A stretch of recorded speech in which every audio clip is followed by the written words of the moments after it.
Notons que la visite du chef de l'État gabonais en Côte d'Ivoire s'inscrit dans le cadre du renforcement des relations bilatérales entre les deux pays. Et justement, 5 accords de coopération dans divers domaines ont été signés ce mercredi même à Yamoussoukro. On fait le point avec Adama Koné. Acte concret de la première journée de la visite officielle du président gabonais Ali Bongo en Côte d'Ivoire, la signature de 5 accords de coopération sur un total de 28 prévus, sous le regard des 2 chefs d'État. La Côte d'Ivoire et le Gabon se donnent ainsi la main dans une dynamique de développement. Nous sommes donc dans une relation d'amitié, de solidarité que nous avons le devoir, vous et moi, de développer. Et si c'était nécessaire, je pense que ce serait difficile de renforcer parce que cette relation est à un point particulièrement haut.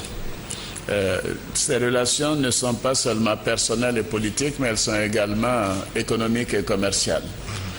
D'ailleurs, l'évolution des échanges entre nos 2 pays au cours de ces 5 dernières années le démontre.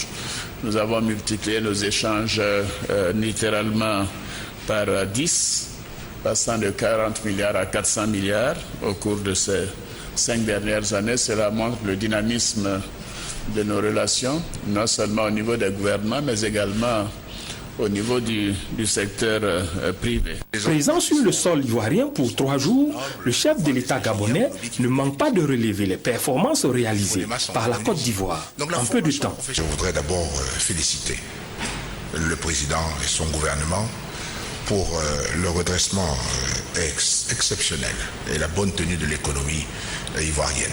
Des taux de croissance à 2 chiffres, c'est suffisamment rare pour le souligner, et surtout des taux de croissance qui se maintiennent aussi élevés sur plusieurs exercices.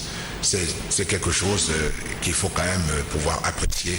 Et je voudrais encore une fois, Monsieur le Président, vous adresser toutes nos félicitations pour ce travail important que vous ne cessez pas donc à la tête de l'État ivoirien. La philosophie qui est la nôtre aujourd'hui, c'est que nous sommes beaucoup plus forts ensemble qu'isolés, mais que demain, nous allons faire des efforts supplémentaires pour que nos pays puissent s'ancrer résolument vers la voie du développement. Au terme de la cérémonie de signature, les 2 présidents se sont prêtés aux questions des journalistes. Pour le chef de l'État ivoirien et son hôte, les questions politiciennes n'ont pas été à l'ordre du jour des premiers échanges. Seul le cap sur le développement pour un mieux-être des populations demeure leur priorité.